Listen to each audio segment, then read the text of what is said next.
Jacksonville Jaguars, Cincinnati Bengals. A lot to talk about this one, too. Bengals moved to 2-0, but Joe Burrow injured. 31-27. Bengals get the win. Jags fall to 1-1 here. Biggest story coming out of the game, though, Joe Burrow injured in the first half. Looks like another turf toe injury. And is what the initial report is, and they're already talking about potential season-ending surgery. Grade 3 was the report from Rappaport and Tom Palazzolo, I believe, yesterday. Dr. David Chow, the Sports Injury Central guy, says if it is confirmed as a grade 3, and he's going to see, what's that guy's name, David Anderson, the foot specialist doctor? I think his name is David Anderson. Someone might want to check me on that. Andrew Hawkins was tweeting earlier. He was like, the Bengals tried to shut him down at some point when he injured his foot. He went to see David Anderson, and Anderson extended his season. Actually, it was like a 6-week, whatever. Like, it wasn't season-ending. So there's still, glimmers of hope there for Bengals fans. But David Chow says if it is confirmed as a grade 3 injury that requires surgery, he's done for the year. I mean, it's him shut down. On a play where he was getting bombarded from multiple but places. It was fascinating because it was I assumed he went down, he got sacked, he went down, a dude had hold of his leg. I was like, the leg got stuck under a dude, he just got hurt in the sack. It was the non-tackled foot. So he's got a guy grabbing hold of his right leg, taking him to the ground, but it was the left leg that he stuffed, jammed into the turf to try and keep himself, upright and alive on the play. And, you put all that force through one foot into the turf and the ligament of the toe or whatever it is, it goes.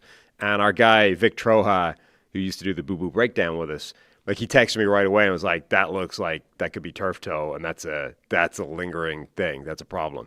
So we're in this weird, unprecedented world where the Bengals are still kind of playing like crap, are 2-0, which is new territory for this team that traditionally starts 0-2 or 1-1 at best, and it might have cost them Joe Burrow in order to do so. Yeah, let's start from Cincinnati's perspective here. I mean, we've seen Jake Browning. We saw him 2 years ago fill in. Was it against the Jags, actually, on Monday Night Football, where he went out there and completed 80% of his passes or something, Browning? He had some really good games in 2023. Ironically, when he first came in, if I'm remembering correctly, I'd have to break out my notes, his first start was against Pittsburgh, and he had some errant interceptions, a lot like he had yesterday. Browning had some awful passes in there yesterday. The scramble drill. 3 interceptions. 3 interceptions, and they were all pretty bad. Still somehow won the game. But he's got that amnesia to come back. He's also competent enough, gets rid of the ball quickly. That's key. But he's competent enough to get the ball to Jamar Chase, to T. Higgins, had a deep ball to T. Higgins, and Jamar Chase, when he doesn't perform the previous week, he usually comes back strong. 14 catches on 16 targets for 165. Did catch a touchdown from Burrow early on. And so Browning's a competent quarterback. He was a high completion percentage guy. He takes some sacks and some negative plays, will put the ball in harm's way at times, but they could still run the offense with Browning. Yeah. I don't think he's better than Burrow. Certainly not. You could see the differengces there. Controversial statement, but it's different. It's gonna look a little bit different. And if anything, he does get rid of the ball a little bit quicker. I just want Bengals offensive line wise, a lot quicker. Yeah, that's key. So there's a nuanced conversation to be had here. Where look, Jake Browning is not even close to being as good a quarterback as Joe Burrow. But there is a complicated relationship between quarterbacks and their offensive line when it comes to pass protection and, protecting the quarterback and all those kinds of things. Pressure rate as a whole, certainly. So, look, it's easy to look at Burrow and say the guy's getting injured every 5 seconds. He's always under pressure. The Bengals are negligent with how they're protecting their star man and their, the guy they paid all the money to. This is malpractice. And yet, it's not all the offensive line. There's a lot of Joe Burrow skews towards the end of the spectrum where the guy is willing to extend plays, willing to take a hit to deliver a pass. He sort of pushes the boundary of how much he can get away with in order to make plays and try and give his guys a chance to make plays. So Burrow is at least partially responsible for some of the pressure that he's under over the course of a game, season, et cetera, right?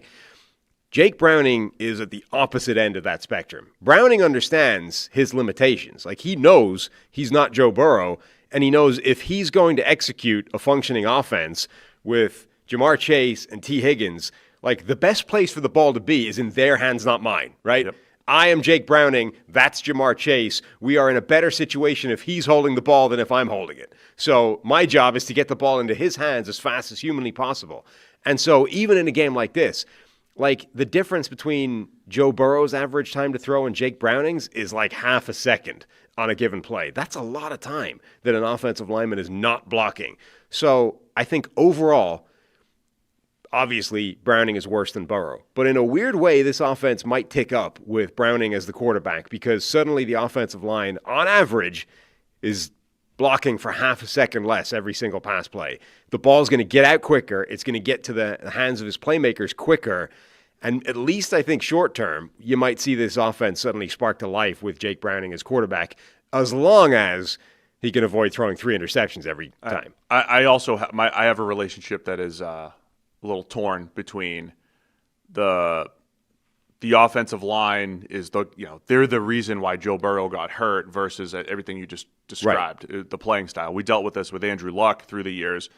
Andrew Luck, especially early in his career, deeper drops. This was back in the NFL when you actually had offenses that would use 7-step drops or 5-step from the gun. And Luck would do that a lot. And he held the ball a lot. And he tried to wait until the last second. He scramble drill or just tried. He had no problem taking a hit to try to make a pass down the field. And it led to some volatility in Andrew Luck's game. And the easy narrative was like, man, they just haven't protected Luck. It's like his playing style is a part of that. Yeah. Now, on the other hand, I also don't think, like, there have been specific plays where Burrow, a blown block or a missed block, and then the hit is the thing that got Joe Burrow hurt. Like his knee injury when, like, the left side of the line collapsed and a bunch of guys fell on his knee, and it's like, oh, look, the offensive line got Joe Burrow hurt. That, for at least one play, was an entirely legitimate, description of what happened. But, like, his wrist injury, the dude was just throwing the ball and his wrist went, nope. This injury, okay, he was sacked, but he was dancing around for like 5 seconds, and it was it was the other leg. It was just him sticking his foot in the turf that injured himself here. So the point is, it's complicated. It's not as easy as just saying this. Like, we were raising the question going into the game: how much of the struggles overall is this offensive line? It's definitely not good. Like, it's a problematic offensive line, but you can also say, on top of a problematic offensive line, Joe Burrow, kind of catalyzes negative play because of his style. And that's not necessarily a criticism, by the way. Like, these are just descriptors. Joe Burrow skews towards that kind of style, and if you listen to him talk about it, like, he will articulate why he's doing that. It's not just a passive thing that happens in the background that he's unaware of. Like, this is something that he consciously does because he believes that's the best way of maximizing his play. On third downs, I'm going to try and extend the play. I'm going to try and push things so I can try and keep the drive alive, because if I don't, what's the difference? All I'm doing is punting the ball away. It's difficult to argue he's wrong, right? So this is just a decision he's made. I play the game this way because I believe that's the best way of maximizing my ability. The downside of that, though, is you are going to take hits that other quarterbacks aren't, and if those hits lead to injuries, that's where we are. And they averaged about 28 points per game last year, Cincinnati. They averaged 26 points per game in 2022 when they went to the AFC Championship. They put points on the board despite the way they've built this offensive line. Yes. And by the way, offensive line, they have to pass protect, they have to run block. Nothing going on the ground here for Cincinnati through 2 games. They're second to last in the NFL, really last among any team that's played 2 games in yards per carry, about 2.4 through 2 weeks. So, by the way, the number of times through 2 weeks that the Bengals haven't picked up stunts. They've had the Myles Garrett play where Burrow got popped last week. I thought Trayvon Walker was pretty disruptive yesterday for the Jags. He had a good sack around the edge, but he came free. I mean, one of the best things I would do if I had Walker is try to free him up on stunts all the time, because of how fast and quick he is. At least 3 times he had a straight run at either quarterback, Burrow or Browning. So the Jags did a good job of that. The Bengals are not picking up twists, stunts. They're not winning one-on-one blocks. They're not winning in the run game. So the offensive line, even even if Browning's getting rid of the ball quicker, it's still an issue, it's right? still not, Because on 3rd and 11, you have to hold the ball a tick longer. It's still an average offensive line at best. That's I'm just something. saying, there's a silver lining somewhere. That's something to keep an eye on. All that said, there was a lot to break down in this game, but Browning led the game-winning drive. They almost blew it. Yes. Right. They got to the goal line. They had offensive offsides, I believe, to back them up. They got back They got back to the goal line. Browning had a failed QB sneak, and then he goes over the top for the game winner. The game-winning QB sneak left the Jags about 17 seconds or whatever it was. They had no chance after that, which Trey Hendrickson, by the way, did the same thing that he's been doing. Basically game ender. Yeah. He had... Albeit with Trevor Lawrence, like dropping to 12 yards, just trying to buy time for the play. Yeah. It's one of those ones where it's like, first glance, like, oh man, Trey Anderson whoops the left tackle. It's like, yeah, but the left tackle is like blocking for 5 yards further that way. Yeah. Now, maybe you could say if you're planning on dropping to 12, you might want to give the left tackle a heads up, Tell right? your tackle. Hey, I'm not going to be at 9, I'm going to be further back. But the point is, Henderson just ran like to not even the top of the arc, like all the way past the arc, and Lawrence is waiting for it. Hey guys, real quick, only 40% of our viewers are actually subscribed, so let's change that. Hit that subscribe button, and now let's get back to the action. I'm going to talk at this from the Jags' perspective too, because they had a chance to go up early, and they were up 7-0. Trevor Lawrence threw an end zone interception. Trey Hendrickson was in his lap on that play as well, hitting Lawrence as he threw the end zone interception. So Cincinnati will keep an eye on the Joe Burrow reports. I think Jake Browning, especially with the 2-0 start here, at least gives them an opportunity. They're almost still made viable. a little playoff run a couple of years ago with Browning. Right. I think it gives them a chance, but they have to play a little bit better defensively, and they do have to play better up front. But they have those playmakers that Browning can get the ball to. They're still viable with Jake Browning, but obviously they're not, I would be staggered if this team could win a Super Bowl with Jake Browning, which is not the case with Joe Burrow. All right. Weird game elsewhere, though. Did you see the batted pass, fumble, incomplete pass thing that happened early in the game? I don't know that I've ever seen this before, where Burrow's going to throw, and I think it was Trayvon Walker? Yeah.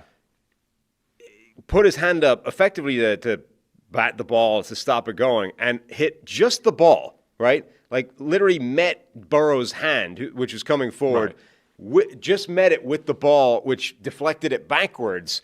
And it's like, I honestly don't know if the rules have accounted for that situation. I swear there was one. Do you remember? Because that might be a sack. I think that's a fumble. But it's a strip sack. Right. So I believe this happened in that Rams-Chiefs Monday night crazy game, the 50-point game for both because teams. everything else happened in that game. There was a play. I don't know if it was Donald or someone else, but Mahomes had the same thing. Like Mahomes had the ball in his hand, and it was like touched by the defender. Yeah. The ball never left his hand. Right. But they're going by, is the arm coming forward, Yes. which is a strange definition of a pass. You should have some sort of space in between the throw and the ball to say it left his hand. If you swat it before it leaves his hand, to me that should be a fumble. Well, that's the thing. So if you imagine your standard strip sack, right, which is the guy's coming from around the arc of the left tackle, quarterback's blind side, quarterback's arm is cocked, and then he gets to swipe in, gets rid of the ball from the guy's arm. Even if it's coming forward and gets touched. Exactly. Yeah. Even if the arm is on its way forward, if you swipe and the ball comes out, they're calling it a strip sack and a fumble. This is exactly the same mechanism, just coming from directly on.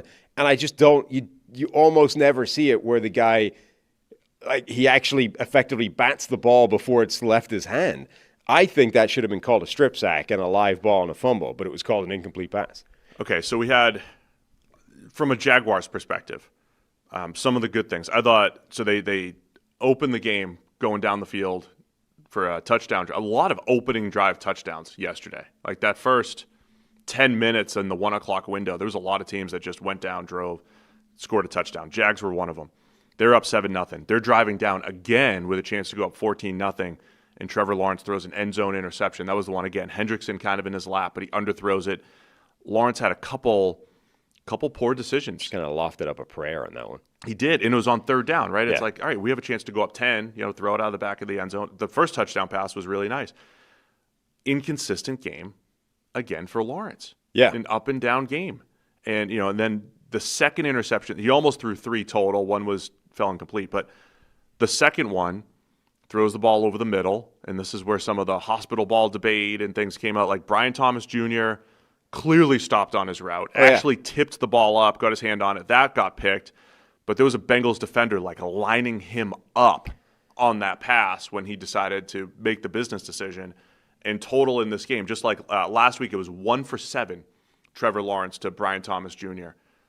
In their attempts. 4 for 12 yesterday, Trevor Lawrence trying to target Brian Thomas Jr. Yeah, so just before I forget, Bashal Tutin was a bigger factor this week than he was last week. Obviously, they traded away Tank Bigsby. In the meantime, last week it was like Etienne and nobody else, right? It was like this is a bell cow workhorse running back and nobody else is a factor. Well, Bashal Tutin was a much bigger factor. I don't know if that was a sort of let's get rid of Bigsby so we can get him the ball more, but that's the way it worked out in this game. I mean, I think it was, and Lawrence had 3 touchdown passes. 2 of them were screens to the running backs, Etienne and Tutin. Tutin ran in the 4-3, low 4-3s. Etienne's a low 4-3 guy. That's a really good, speedy 1-2 punch, and I thought Liam Cohen did a really nice job getting the ball into their hands in space. So if the Jags had won this game, I'd be saying, look at this. Like last week, look at everything around Trevor Lawrence is looking pretty good, but there's still a few plays that are left wanting. Yeah. Now, the Brian Thomas Jr., Trevor Lawrence discussion, which from experience is triggering to some people. Brian Thomas Jr. had a weird game where he absolutely stopped his route on that play. He had a bunch of other plays, even the pitchy woo-woo at the end, right? The Jags actually got a kind of overlap. They had some space. They got 2-on-1 on the outside, and I forget who had the ball. Was it Etienne at the time? Is like looking for Brian Thomas Jr. to be like, okay, we've got an overlap here. It's 2-on-1. I'm drawing the guy. You need to actually, accelerate, and I can pitch the ball to you. And Thomas just wasn't interested. He was like, whatever, this play's dead. Forget it. Let's go to the dressing room. We're done. So he had a weird game where he just seemed to, I don't know what his deal was. He was kind of mailing it in for almost the entirety of the game. And, if you're looking at this week and last week combined, you would say absolutely Brian Thomas Jr. has let down Trevor Lawrence in the first 2 weeks of the season more than Trevor Lawrence has let down Brian Thomas Jr. If you're looking at the entirety of the time they've played together in the NFL, I think the scale is tipped dramatically in the opposite direction, where Trevor Lawrence has let down Brian Thomas Jr. a lot more than the reverse is true. Now, looking specifically at that interception, I think Trevor Lawrence has a wild tendency of leading his receivers into hospital passes, right? And that was a great example, I think, of one where and if you say that, Jags fans get really triggered and get upset because, of course, you've got to throw tight window throws. That's part of being an NFL quarterback. 100% true. What you have to analyze is, was there any reason for that throw to be a tight window throw in the first place, right? Every NFL quarterback has to, at some point, put a tight window throw. 2 questions. Number 1, did it need to be a tight window in the first place? And number 2, did you do anything to mitigate the fact that it's a tight window? So late in the game yesterday, Arizona, Carolina, Bryce Young, was it a 2-point conversion or a touchdown? He had to attempt a tight window throw off an RPO in the end zone, put his receiver between 2 defenders, and he threw the ball low and hard, right? It was a tight window throw, but he did everything he could to protect his wide receiver on the play. What you don't want is for it to be late and high, which is exactly what that throw was. Number 1, that did not need to be a tight window throw. Trevor Lawrence needs to throw with anticipation so that as soon as Brian Thomas has cleared the linebacker, it's in his hand, right? And he's got a little bit of time to hit the ground before the guy lining him up for the kill shot gets a chance to take that shot. Instead, it's late, and I think it's high as well. And if Brian Thomas Jr. had gone for that ball, and you can make the argument that he's paid money to go make that play, right? If he had gone for that ball, the only thing that would have happened at the end of it is he is getting absolutely lit up by the dude that's like literally preparing to decleat him at the end of that. So I think it is 2 things can be true at the same time. Brian Thomas Jr. can have had a weird game where he made some business decisions and let down his quarterback. Also, Trevor Lawrence has way too many passes where he is leading his receivers into shots they don't need to take. Through 2 weeks, Trevor Lawrence to Brian Thomas Jr. now 5 catches for Thomas on 19 targets. They're 5 for 19 for 62 yards. Only 1 yard after the catch. He catches the ball down the field. That's why.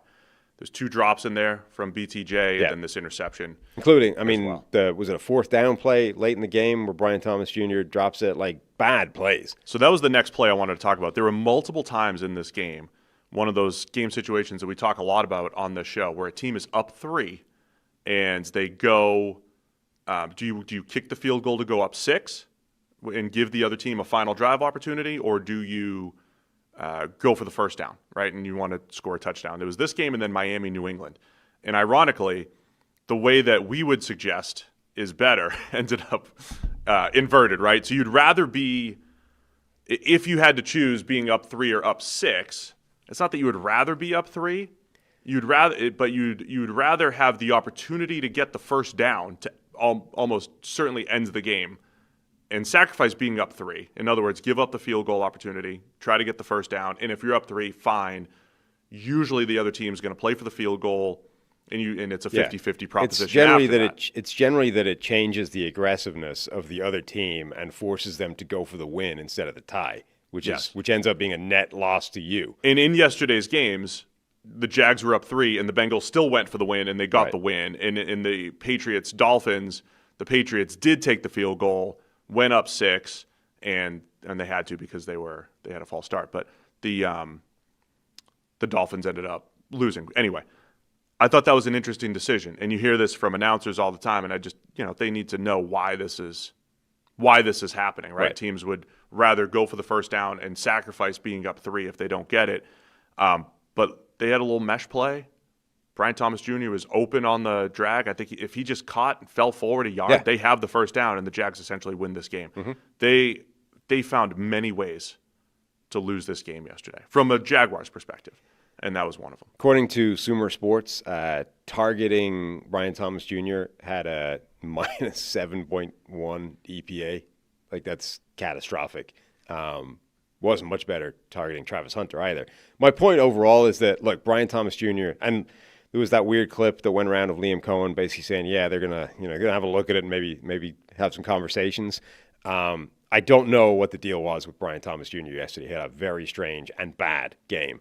I do, however, think that it would be a mistake to put all of the blame for everything at his doorstep and not analyze what Trevor Lawrence is doing, which is saying, look, why are you throwing so many of these passes that are not protecting your wide receiver? If you listen to Tom Brady and Peyton Manning, and it's not like either of those guys never threw a hospital ball to a wide receiver, but listen to them talk about the importance of protecting their wide receivers, right? They didn't throw those passes when they didn't have to.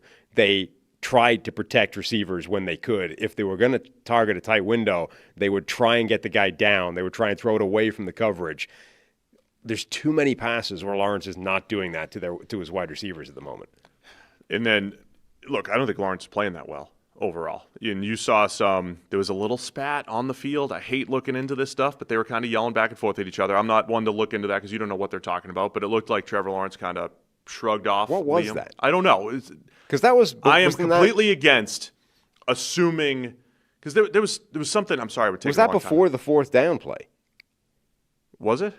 It was certainly in that ballpark of time. I wasn't 100% sure where the sequence was. I can't stand this stuff because I think there was somebody on the sideline. They had just thrown a touchdown pass, and the coach and the QB looked like they were yelling at each other on the sideline. But it's just, it's loud and it's animated, and you're just talking loudly. So I hate when people look into what people are saying. But Liam Cohen, the head coach for the Jags, certainly sounded a little frustrated in his you would be post-game presser, but like in relation to Trevor Lawrence. In a game where Jake Browning, like every Jake Browning interception looked like it was going to seal the deal. You know what I mean? Like they took points off the board at the end of the half. He threw a bad one. Devin Lloyd just completely didn't see Devin Lloyd. I mean, Jake Browning tried to throw the game away, and then to his credit, also came back to make some big plays. But the Jags had so many opportunities and failed they failed to actually take advantage of those mistakes. Just before we get out of this game, we got to see the full two-way Travis Hunter experience. He played 85 snaps, I think, in total in this game between both sides of the ball. They were missing a corner. They needed him to play more. That's 14 more than anybody else on the field on both sides of the ball for either team. 39, I think, defensive snaps, something like that. I thought that defensive pass interference calling him late in the game was pretty harsh. Yeah. They were hand fighting down the sideline, but he found the ball and cleanly, broke it up with his left hand. I feel like once you play the ball that cleanly, it kind of makes the play legal. You're always going to get hand fighting and man coverage down the sideline. It's like, did you ever go and try and find the football? And he did, and he found it.